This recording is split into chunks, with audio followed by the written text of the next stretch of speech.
Hello नमस्कार। मैं doctor Surendra खंसली ज्योतिष आचार्य ज्योतिष की इस नई श्रृंखला में आप सभी लोगों का स्वागत करता हूं। दोस्तों आज बात करेंगे हम कुंभ राशि की एक्वेरियस साइन की और इसमें ये देखेंगे कि जो शनि का, राहु का, मंगल का और जो गोचर है इस समय, वो गोचर किस तरह से प्रभावित करता है इस राशि को। तो मैं आपको ये बताना चाहूँगा कि जो कुंभ राशि है, ये यहाँ पर शनि अभी बकरी चल रहे हैं और ठीक 15 नवंबर से शनि मार्गी हो जाएंगे। तो जब शनि मार्गी हो जाएंगे तो काफ़ी स्थिति बदलेगी और उससे पहले की जो स्थिति है उसके बारे में मैं बताना चाहूँगा। क्योंकि शनि का यहाँ पर बकरी इस समय चल रहा है, तो इससे जो आपके स्वभाव पर प्रभाव पड़ता है। स्वभाव जैसे जिद्दी स्वभाव हो जाना, क्रोध आना और हालांकि यहाँ पर शनि जो है कई तरह से आपके पराक्रम को बढ़ा देते हैं, लेकिन वो पर्सनालिटी को भी डेवलप कर देते हैं और कई प्रकार से आपको कई कार्यों में विजय भी दिलाते हैं। जैसे छठा स्थान है ऋण, रोग और शत्रु का है, वहाँ पर जैसे शत्रुओं की से विजय दिलाते हैं, इसमें कोई संदेह नहीं है। लेकिन साथ साथ में जैसे कि भाइयों से विवाद होना और पति पत्नी का जो संबंध है उसमें कहीं ना कहीं कुछ न कुछ परेशानी आ जाना, ये संबंधित है शनि का बकरी होना आपकी राशि में, कुंभ राशि वालों के लिए। इसके साथ साथ में कारोबार में भी उतार चढ़ाव रहना और उसके साथ साथ में कई तरह की और भी प्रॉब्लम्स, छोटी छोटी प्रॉब्लम्स आती हैं। लेकिन मैं ये समझता हूँ कि जो लोग शनि की उपासना करते हैं और उनसे संबंधित उपाय करते हैं, शांति पाठ करवाते हैं, शांति करवाते हैं, उनके साथ में शनि की जो समस्या ये बनी होती ये है, वो कम उनका प्रभाव होता है। शनि की शांति करने से प्रभाव कम होता है। अब इसके साथ साथ में यदि हम चलें राहु के बारे में बात करें, तो राहु जो है आपके ठीक जो है द्वितीय हाउस में, ठीक द्वितीय हाउस में जो कुंभ राशि वालों का ठीक द्वितीय हाउस में राहु गोचर कर रहा है। अब द्वितीय हाउस हमारा वाणी का होता है, परिवार का होता है और द्वितीय हाउस से हम कई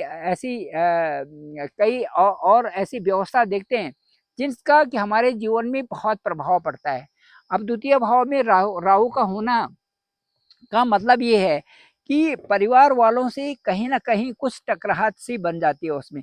क्योंकि उसमें ऐसा होता है कि आप जिस जिस लहजे में और जिस हिसाब से आप चल रहे होते हैं, वो उसका उसका उसी तरह से अनुपालन और लोग नहीं करते हैं।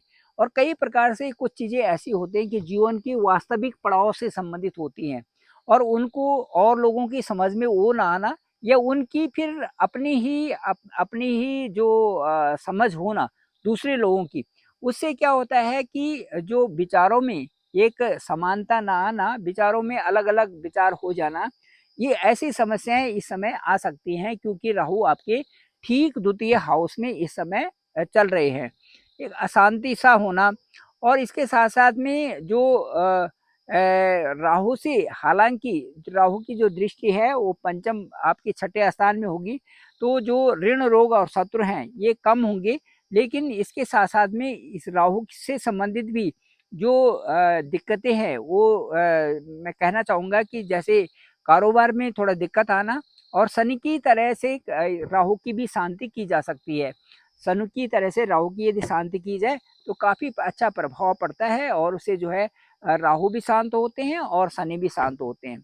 इसके साथ साथ में मैं आपको बताना चाहता हूँ कि जो मंगल है, मंगल आपकी जो राशि है, जो कुंभ राशि है, उससे ठीक इस समय छठे हाउस में गोचर कर रहे हैं।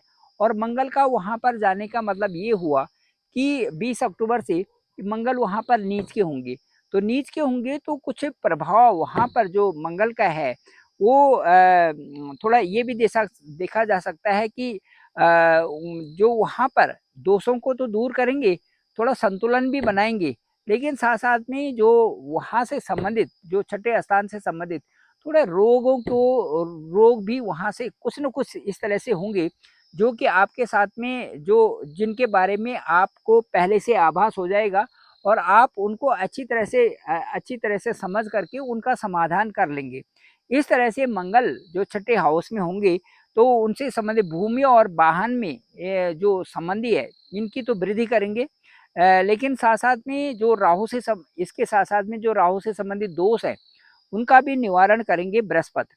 तो बृहस्पति का चतुर्थ भाव में जो गोचर करना है, ये काफ़ी कुछ जो है राहु से संबंधित परिणामों को कम करना और उसके साथ साथ में भूमि वाहन में वृद्धि करना और इसके साथ साथ में जो राहु से संबंधित दोष हैं उनको दूर करना, ये बृहस्पति का अपना वहाँ पे जो है एक बृहस्पति की जो पवित्र नज़र होती है वो आपके दसम भाव में भी है। तो कहीं ना कहीं जो है कारोबार को भी ठीक करने की का एक संतुलन बनाने का के लिए बृहस्पति का जो दृष्टि है वो बड़ी यहाँ पर अच्छी देखी जा रही है। उसके साथ साथ में जो कुंभ राशि वालों के लिए जो मंगल का प्रभाव है जो 20 अक्टूबर से है, इसमें दोनों तरह के प्रभाव इसमें देखे जाएंगे। एक प्रभाव तो कुछ अच्छे कार्यों के लिए होंगे और कुछ जो है उसमें नए विवाद भी उसमें हो सकते हैं, क्योंकि जो छठा स्थान है हमारे रिश्तेदारों का होता है और मामा पक्ष का भी होता है और परिवार से संबंधित भी होता है। तो मैं ये कहना चाहूँगा कि कुछ तो जैसे जो कंपटीशन एग्ज़ाम है या जो हायर स्टडीज़ में जो बच्चे हैं उनके लिए तो ठीक है, सपोर्टिव है और शत्रुओं के ऊपर भी प्रभाव आपका अच्छा रहेगा, क्योंकि वो मंगल है तो मंगल से प्रभाव अच्छा होता है। स्वास्थ्य में भी आप अपना ध्यान रखेंगे और जो आपके रुके हुए कार्य हैं उनके बनने की जो है पूरी इस समय जो है आशा की जा सकती है। और जो इसके दूसरी तरफ देखते हैं तो कुछ नए विवाद भी इसमें आपके साथ में हो सकते हैं। किसी भी रिश्तेदार के साथ में आप उलझे नहीं तो ज़्यादा अच्छा रहेगा, किसी विवाद में न पड़े तो ज़्यादा अच्छा रहेगा। अपना स्वास्थ्य का ध्यान रखें और कोई जो बड़ा इन्वेस्टमेंट है उसके लिए बहुत लोन लेने की आवश्यकता इस समय नहीं है, क्योंकि 21 जनवरी तक वहाँ पर रहेंगे और वहाँ पर नीच के शनि नीच के मंगल बने हुए हैं। तो इन सारी चीज़ों का आपको ध्यान रखना चाहिए और साथ साथ में केतु भी आपके जो इस समय अष्टम भाव में है, तो केतु का प्रभाव भी ये होता है कि कई प्रकार से जिद्दी स्वभाव उसमें आदमी का बन जाता है और कई सारी चीज़ों में जो कि न करने वाली चीज़ें होती हैं उनको आदमी कर लेता है। तो इनसे संबंधित आपको ध्यान रखने की ज़रूरत है। बाकी सूर्य का गोचर आपका बहुत अच्छा है, जो दसम स्थान में है, उसके बाद 11वें जो स्थान में होगा नवंबर तक और फिर दिसंबर तक जो है 12वें हाउस में जब जाएंगे तो ये जो है ये जो आपका नवम भाव, दसम भाव और एकादश भाव में जो सूर्य का गोचर है ये आपके लिए कई कार्यों में जो आप कई कार्यों में आपको आगे बढ़ाएगा।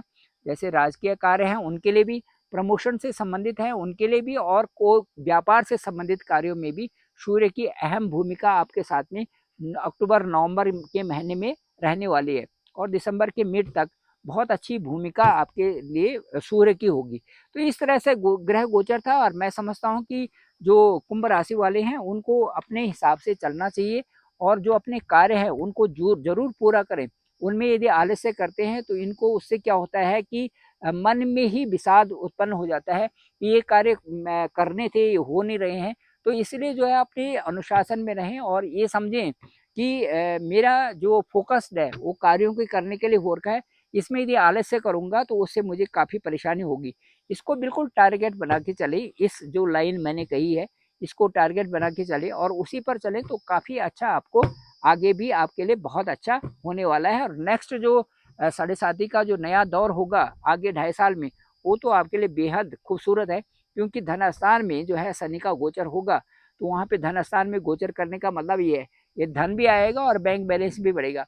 तो इसके लिए मेहनत तो आपको करनी है, क्योंकि शनि बिना मेहनत के कुछ नहीं देते, तो मेहनत भी करनी है और ये सारी चीज़ें आपके सफल होंगी। Thank you very much. मैं डॉक्टर सुरेंद्र खंसली ज्योतिष आचार्य और डिस्क्रिप्शन पे मेरा नंबर है 9868280191। आप मुझे कॉल भी कर सकते हैं और डायरेक्ट कॉल कर सकते हैं। केवल वही लोग करें जो बहुत नीडी हैं। आपका हॉरोस्कोप देखेंगे और उससे बताएंगे कि अनुकूलता आपके लिए कब आ रही है और कौन कौन सी दशाएं आपके लिए बहुत बेहद खूबसूरत हैं। Thank you very much. आप सभी लोगों का आभार, आप सभी लोगों का धन्यवाद।